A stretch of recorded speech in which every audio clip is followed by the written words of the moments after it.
Welcome to Telugu focus TV. నేను మీ Srinivas. AP రాజకీయాల్లో నిజంగా కొన్ని నియోజకవర్గాల్లో కొంత హాట్ టాపిక్ గా ఉంటుంది. అయితే ఒకే ఒక్క సీటు కోసం 7 మంది మహామహులంతా కూడా హేమీలంతా కూడా అక్కడ పోటీ పడుతున్నారు. ఇంతకీ ఎక్కడ ఆ ప్లేసు, వాళ్ళ అదృష్టం ఎవరిని వరిస్తుంది, ఎవరు గెలుస్తారనేది కూడా మనం ఆలోచించాల్సినటువంటి పరిస్థితి. అయితే ఆంధ్రప్రదేశ్లో ఏంటంటే అన్ని పార్టీలకు లోక్సభ స్థానం నుండి కూడా ఎవరిని అభ్యర్థులుగా ప్రకటించబోతున్నారు. ఆ స్థానం కొంత ఎవరికి వస్తుంది, హాట్ సీట్ ఎవరు కైవసం చేసుకుంటారు, అంటే ఏ పార్టీకి వస్తుంది, ఇవన్నీ కూడా మనం జనరల్ గా చర్చించుకోవాల్సినటువంటి అంశాలు. అయితే ఇక్కడ ఏం జరుగుతుందంటే ఎప్పుడు ఎవరు గెలుస్తారు అనే దానికి సంబంధించి కూడా ఎప్పుడు మనకు ఆంధ్రప్రదేశ్ రాజకీయాలు కూడా అంటే భిన్నాభిప్రాయాలు ప్రజల్లోనూ ఉన్నాయి, రాజకీయ విశ్లేషకుల్లో కూడా భిన్నమైనటువంటి అభిప్రాయాలు ఉన్నాయి. ఆ పార్టీల్లో కూడా వాళ్ళ వైఖరి కూడా అంటే ఇంటర్నల్ గా వాళ్ళు ఓడిపోతామని తెలిసినా కానీ బయటికి మనదే విజయం అని ప్రతి పార్టీ కూడా చెప్పుకుంటుంది. ఆ రకంగానే ఉంటూ ఉంటాయి. అయితే అక్కడ ఎప్పుడు అవుట్ సైడర్ల డామినేషన్ ఎక్కువగా ఉంటుంది. ఆ సీటు పైన అన్ని పార్టీల రాజకీయ పార్టీలు అలాగే ఆ నాయకులు కూడా కొంత ఆశావాహుల సంఖ్య అయితే పెరిగిపోతూ ఉంది ఈ నియోజకవర్గానికి. ఇక్కడ ఉన్నది మళ్ళీ ఎవరో మామూలు ఇది కాదు, అందరూ కూడా హేమీలే. అయితే ముఖ్యంగా భారతీయ జనతా పార్టీ నుంచి కూడా ఆ పార్టీ అధ్యక్షురాలుగా ఉన్నటువంటి ప్రస్తుత అధ్యక్షురాలుగా ఉన్నటువంటి దగ్గుపాటి పురంధేశ్వరి గారు ఉన్నారు. మాజీ ఎంపీ సీఎం రమేష్ గారు ఉన్నారు. జీవీఎల్ నరసింహారావు గారు ఉన్నారు. వీళ్ళకు పోటీగా తెలుగుదేశం పార్టీకి సంబంధించి కనుక మనం చూసినట్లయితే గీతం భరత్ తో పాటుగా బడా పారిశ్రామికవేత్తలు, ఎన్ఆర్ఐలు కొందరు ఈ సీటుకి సంబంధించి కొంత ఆసక్తి కూడా చూపిస్తున్నారు. ఇక వైసీపీ నుంచి మనం చెప్పనవసరం లేదు. సిట్టింగ్ ఎంపీ ఎమ్మెల్యేలు అభ్యర్థులుగా పోటీ చేసే వాళ్ళు కూడా వాళ్ళు పోటీకి దిగుతున్నారు. అయితే ఉత్తరాంధ్రకు చెందినటువంటి బీసీ నేత బొత్స సత్యనారాయణ సతీమణి బొత్స ఝాన్సీ గారు ఆమె పేరు కూడా తాజాగా ప్రకటించింది. ఇక ఇదే ప్లేస్ నుండి కూడా జేడి లక్ష్మీనారాయణ గారు, మరోవైపు కేఏ పాలు గారు, ఈయన కూడా అక్కడి నుంచే కూడా ఆయన కక్షి వేసేసామంటూ కూడా చెప్పుకొస్తున్నారు. వీరందరూ కూడా సిద్ధంగా ఉన్నారు. ఇంతకీ ఏంటా లోకసభ స్థానం అనేది చాలా మందికి డౌట్ వస్తుంది.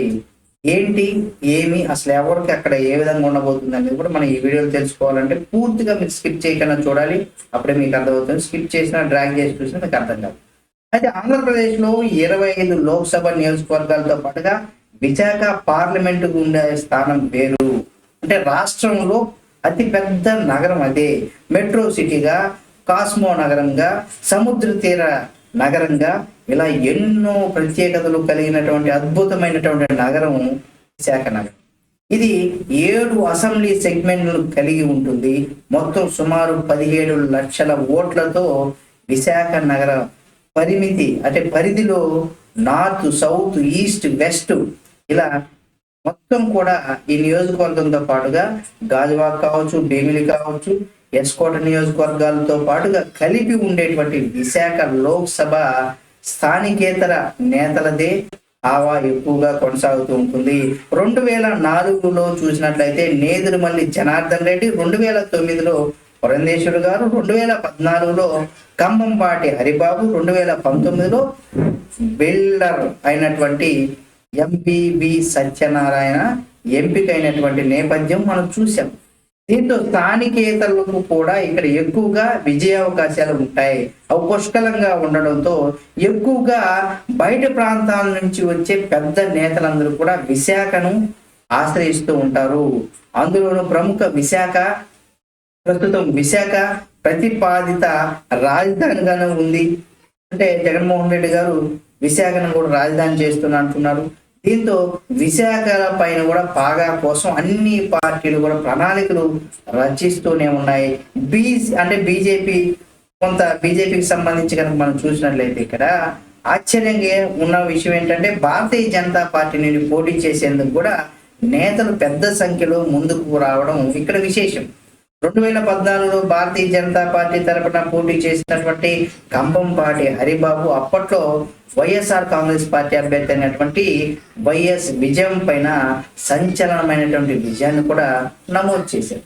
ఆ తర్వాత ఎంపీ కావడానికి విశాఖ కూడా ఒక కీలకమైనటువంటి కేంద్రంగా భారతీయ జనతా పార్టీ నేతలు ఆశిస్తూ ఉన్నారు. దీంతో అక్కడ ఈసారి విశాఖ నుండి పోటీ చేయడానికి ఆ పార్టీ యొక్క రాష్ట్ర అధ్యక్షురాలైనటువంటి పురంధేశ్వరి గారు కూడా సిద్ధమవుతున్నట్టుగా కూడా సంకేతాలు ఉన్నాయి.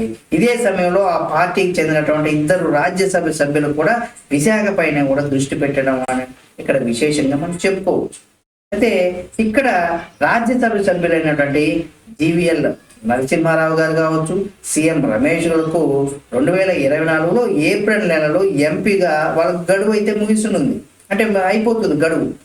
సరిగ్గా అప్పుడే లోక్సభకు ఎన్నికలు కూడా జరగనుండడంతో లోక్సభకు వెళ్ళాలనేసి వాళ్ళు ఆలోచిస్తున్నారు. అందుకే ఆంధ్రప్రదేశ్లో విశాఖనే సరైన స్థానంగా ఆ 2 నేతలు కూడా భావిస్తున్నారు. అయితే ఇప్పటికే జీవీఎల్ ఆ దిశగా కూడా ప్రయత్నాలు అయితే ప్రారంభించి చాలా ముందంజలో ఉన్నారు అనే రాజకీయ విశ్లేషకులు, అక్కడ ఉన్నటువంటి స్థానిక నేతలు కావచ్చు లేదా ప్రజలు కూడా అనుకుంటున్నారు. ఇటీవల జీవీఎల్ పైన జీవీఎల్ ఫర్ వైజాగ్ పేరుతో సంక్రాంతి మహాసంబరాలు కూడా నిర్వహించారు. అయితే జీవీఎల్ గణతంత్ర దినోత్సవం పేరుతో కూడా భారీ సెట్టింగ్లు, స్థానిక సాంస్కృతిక కార్యక్రమాలు కూడా ఆయన నిర్వహించడంతో పాటుగా అన్ని వర్గాల సమస్యలు తాను వారి వద్దకు వెళ్ళి వాటిని పదే పదే పార్లమెంట్లో ప్రస్తావించడం, కొన్నింటిని పరిష్కారం రావడం, ఇలాంటి ఘటనలు అయితే జీవీఎల్ బీజేపీలో పోటీ చేసేందుకు ప్రయత్నించే వారిలో ముందు వరుసలో ఉన్నారు అనడంలో ఎటువంటి సందేహం లేని మాట. అయితే అటువంటి పరిస్థితులు కూడా ఉన్నాయి అని చెప్తున్నారు కొంతమంది మేధావులు. అయితే ఇక్కడ సీఎం రమేష్ తనదైన శైలిలో లాబింగ్ చేస్తూ టికెట్ దక్కించుకునే ప్రయత్నాలు అయితే కూడా ఆయన కూడా చేస్తున్నట్టుగా తెలుస్తుంది. అయితే దీంతో సీఎం రమేష్ కూడా వీలైనప్పుడు విశాఖ వచ్చి పార్టీ శ్రేణులతో మమేకం అవుతున్నారు, అప్పుడప్పుడు వస్తున్నారని కూడా తెలుస్తుంది. విశాఖలో పార్టీ ముఖ్య కార్యక్రమాలు కూడా జరుగుతున్నప్పుడు ముఖ్య నేతగా కూడా హాజరవుతున్న సమయంలో సీఎం రమేష్ గారు విశాఖ వచ్చి వెళ్తున్నారట. దీంతో ఇప్పటికే విశాఖ లోక్సభ నుంచి కూడా పోటీ చేయాలన్న నేపథ్యంలో పార్టీ పెద్ద నేతల వద్ద కూడా ప్రస్తావించినట్టుగా కూడా వాళ్ళకి హామీ తీసుకున్నట్టుగా కూడా ఒక ప్రచారం అయితే జరుగుతుంది. అయితే ఇది ఎంతవరకు వాస్తవం అనేది కూడా మనకు ఇప్పటి వరకు కూడా లేదు, కానీ ప్రచారం అయితే ఉంది. స్వయంగా ఆ విషయాన్ని సీఎం రమేష్ TV9 ఒక బిగ్ డిబేట్ లో కూడా ఆయన చాలా స్పష్టం చేశారు. అయితే ఇక్కడ వైసీపీ అభ్యర్థికి సంబంధించి కనుక మనం చూసినట్లయితే అంటే ఇదే ఇప్పుడు ప్రస్తుత అధికార పార్టీ అయినటువంటి వైఎస్ఆర్ సిట్టింగ్ ఎంపీగా ఉన్నటువంటి బొత్స సత్యనారాయణ గారు అసెంబ్లీకి వెళ్ళాలని నిర్ణయించుకున్నారు. దీంతో ఈస్ట్ అసెంబ్లీ సమన్వయకర్తగా కూడా పార్టీ అతన్ని నియమించింది. తూర్పు నియోజకవర్గ కార్యకర్తగా కార్యక్రమాల్లో ఎంబీబీ బిజీగా ఉన్నారు. అంటే దీంతో విశాఖ ఎంపీగా బొత్స ఝాన్సీ పేరును కూడా ప్రకటించింది. అధికార పార్టీ కావడం ఒకటి, కానీ ఆశ్చర్యంగా ఏంటంటే బొత్స ఝాన్సీ విశాఖ పార్లమెంట్ అభ్యర్థిగా ప్రకటించిన ఇప్పటి వరకు కూడా ఆమె ఎప్పుడు కూడా బయటకు రాలేదు, ఎవరిని కూడా కలవలేదు. కొంతమంది వెళ్ళి ఆమెను కలిసి వస్తూనే ఉన్నారు, కానీ ఆమె మాత్రం కనీసం మాట వరుస కూడా ఎక్కడ ఇప్పటి వరకు కూడా కనీసం బహిరంగంగా ప్రచారం కూడా ప్రారంభించకపోవడం ఇక్కడ విస్మయం కలిగించేటువంటి అంశంగా విస్తృతంగా దీనిపైన ఇప్పటి వరకు కూడా జనాల్లోకి రాలేదు, ఎవరినూ కలవలేదు. ఆమె మేము వెళ్ళి కలవడమే కానీ ఆమె ఎప్పుడు కూడా ఎక్కడ రావట్లేదు అనేది కూడా ఒక చర్చ అయితే జరుగుతుంది. అయితే గీతం భరత్ కొంత ఆశావాద ఆ దృక్పథంతో కూడా అతను ముందుకున్నట్టుగా తెలుస్తుంది. అంటే ఇక్కడ తెలుగుదేశం పార్టీ విషయానికి వస్తే పొత్తు లేకపోతే 2019లో పోటీ చేసినటువంటి మున్సిమిల్లి భరత్ అప్పట్లో కేవలం 4,000 ఓట్ల మెజారిటీతో మాత్రమే అతను అపజయాన్ని చూశాడు.